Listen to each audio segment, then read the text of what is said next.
Capítulo 13. ¿Cómo escoger un buen ánimo en vez de un mal ánimo? En el ámbito del bienestar emocional, la vida en Estados Unidos ha estado cambiando apresuradamente desde 1950 y se acelera cada año. La lista que contribuye a nuestros problemas del estado de ánimo es larga. Sería difícil identificar una sola causa, pero un cambio en la esfera de la fe parece significativo. La depresión se ha vuelto algo muy diferente de lo que fue antes de 1950.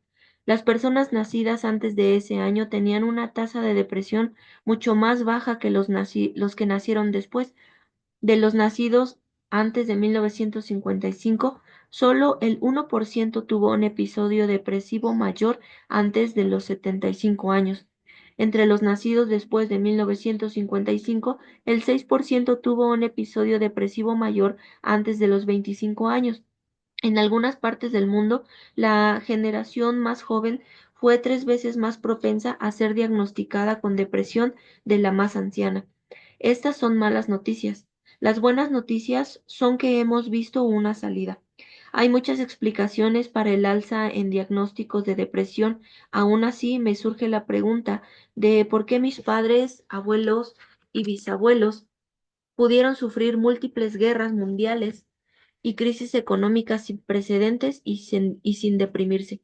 Este libro ha buscado dar evidencia de que en la actualidad los médicos, psicólogos y la sociedad en general confunden la tristeza con depresión. Solo esto podría explicar una importante porción del incremento en nuestros trastornos del estado de ánimo. Hay otra explicación que también merece consideración. Aunque estamos cometiendo errores al etiquetar la tristeza como depresión, también es posible que hayamos perdido nuestra capacidad para responder a la tristeza de una manera que la convierta en una emoción productiva que impulse un cambio útil. Los investigadores sugieren que los cambios en la familia durante los últimos 50 años nos han dejado más vulnerables y con menos apoyo ante momentos difíciles.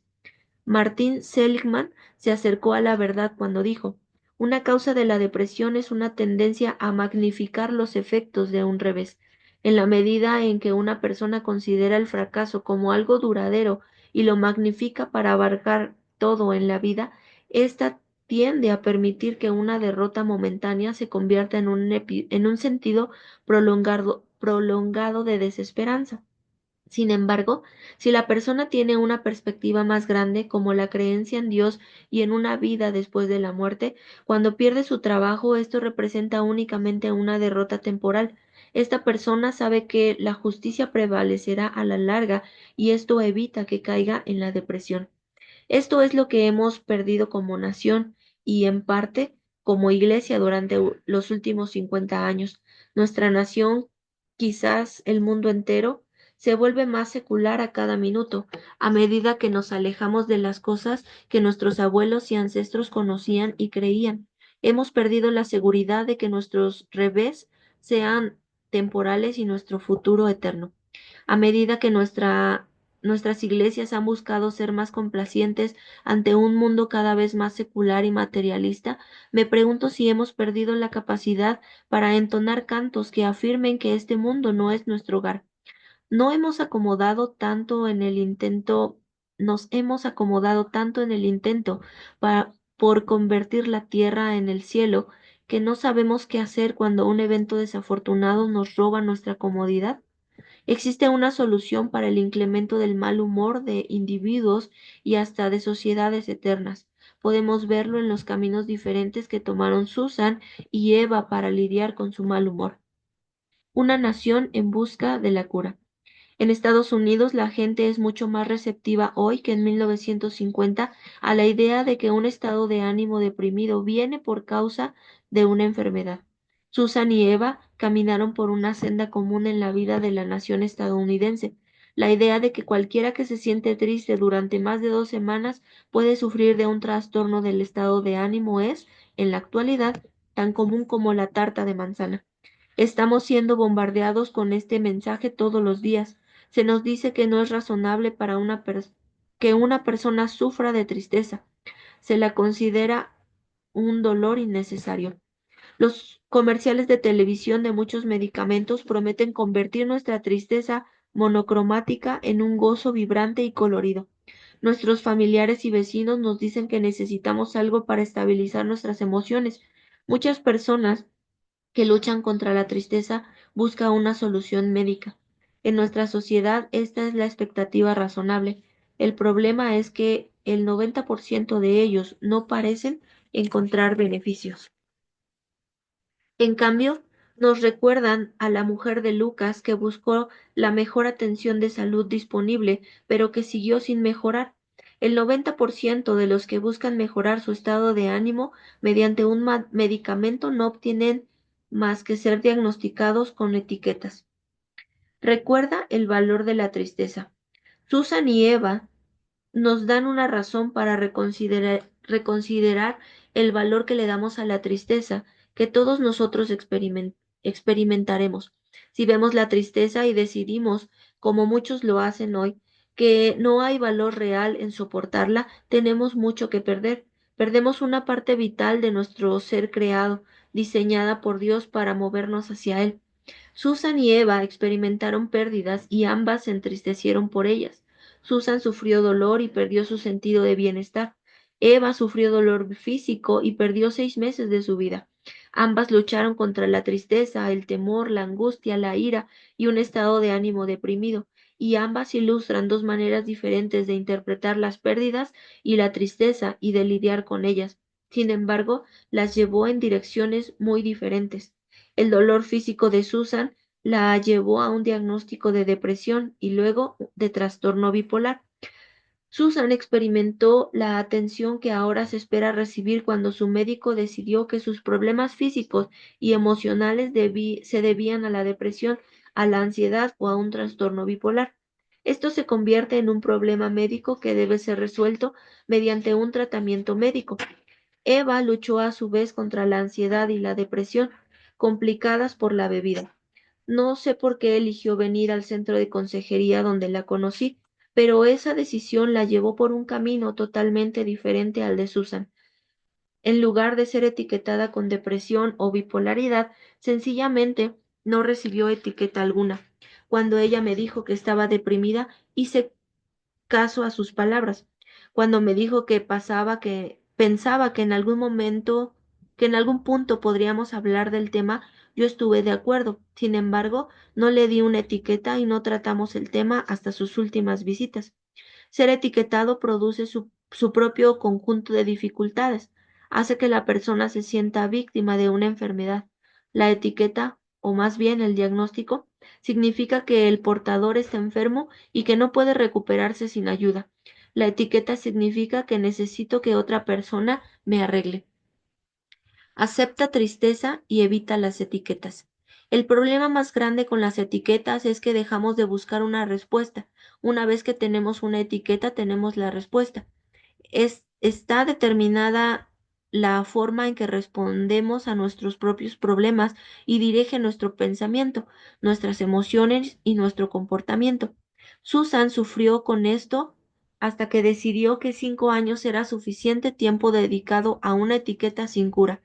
El diagnóstico de depresión puede conducir a otras etiquetas como la de trastorno bipolar si no se encuentra una cura. Si escogemos tratar con la tristeza y con el sufrimiento de esta manera, parece que solo nos llevamos a más problemas. En esto hay buenas noticias. Eva encontró una manera de salir de su tristeza años antes que Susan, porque una etiqueta no impidió que considerara una explicación diferente para su problema. Eva entendió lo que Susan entendería más tarde.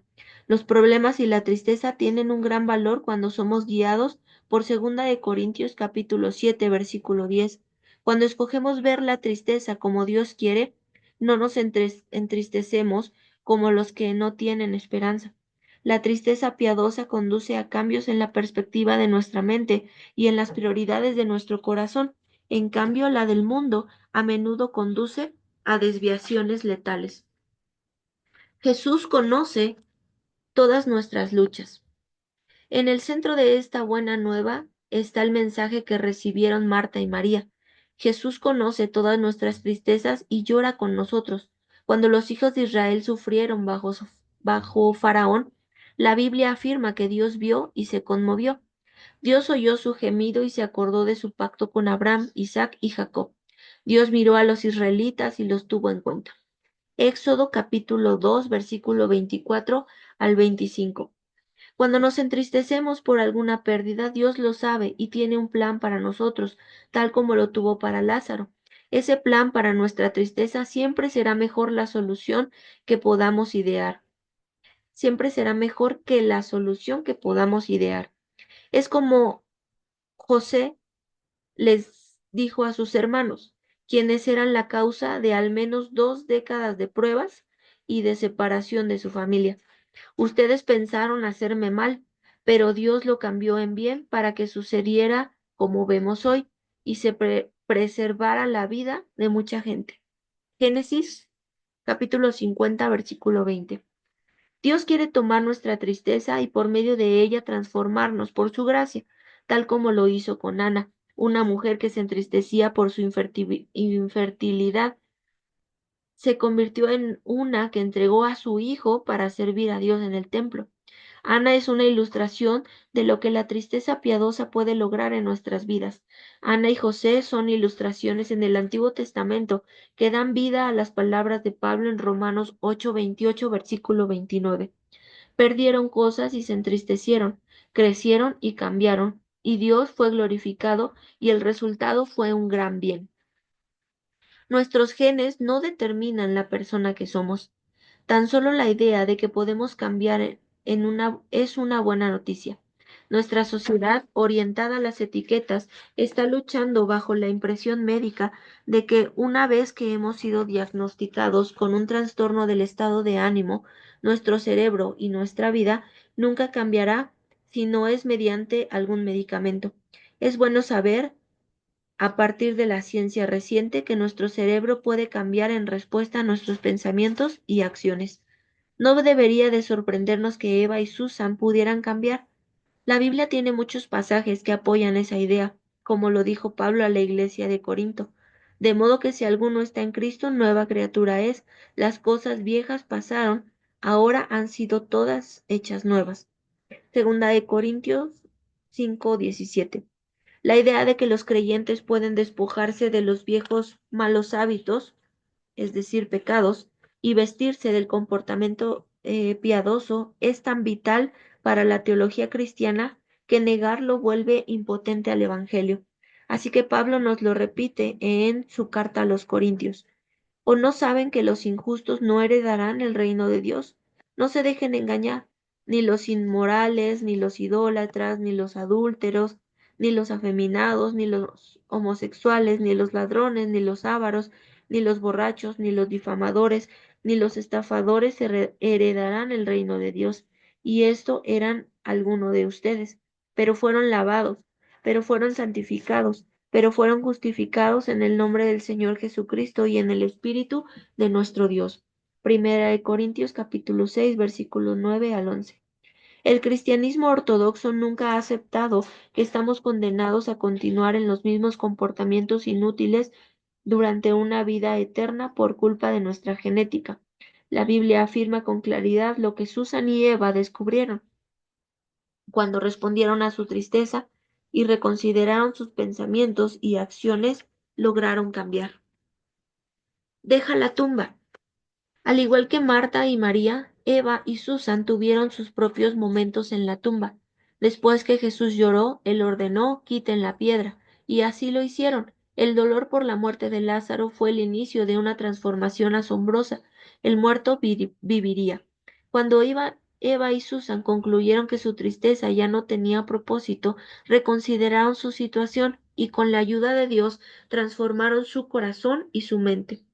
Permitir que la tristeza nos conduzca al cambio no es algo que debamos hacer por nuestra cuenta. El cambio comienza en nuestros corazones cuando abandonamos el egoísmo como la fuerza que nos motiva, que motiva nuestras acciones y emociones. En la vida del cristiano este cambio es movido por la gracia de Dios. Somos salvos por gracia y vivimos por gracia. Somos hechura suya, no nuestra.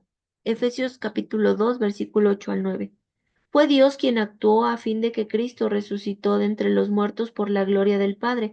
Así también nosotros andemos en novedad de vida. Romanos 6, versículo 4.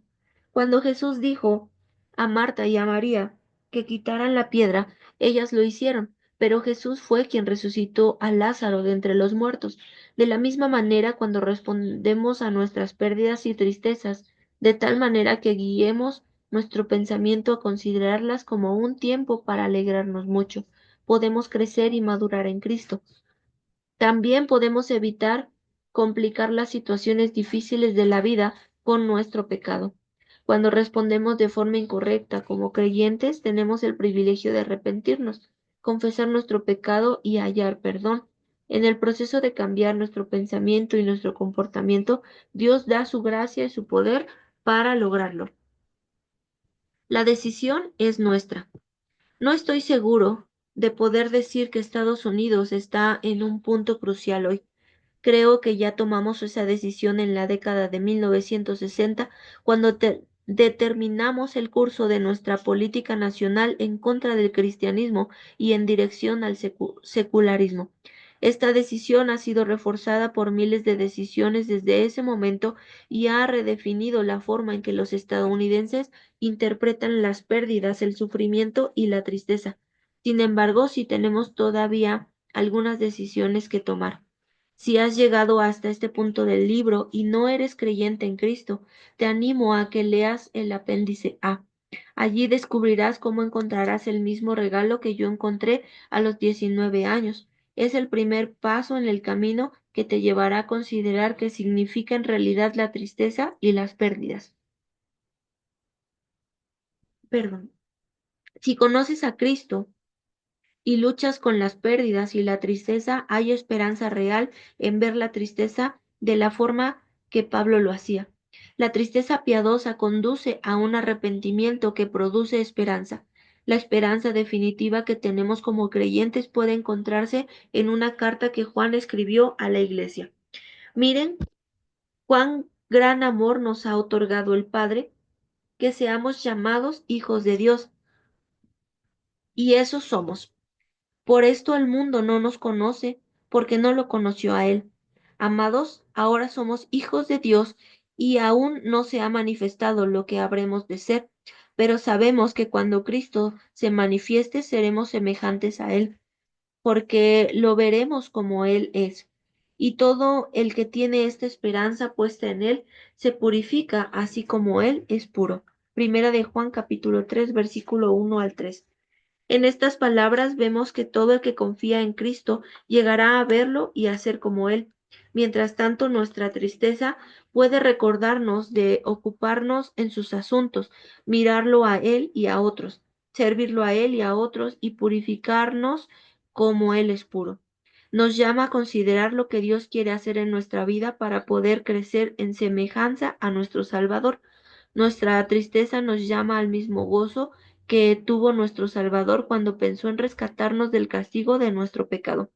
Como cristianos, la decisión es nuestra respecto a la forma en que lidiamos con las pruebas que nos causan tristeza. Podemos convertirnos en víctimas de nuestras luchas o podemos elegir honrar a Dios y crecer. Mi esperanza es que escojas utilizar tu tristeza de una forma piadosa que te lleve a una vida que glorifique y honre a nuestro amoroso, fiel y maravilloso Dios.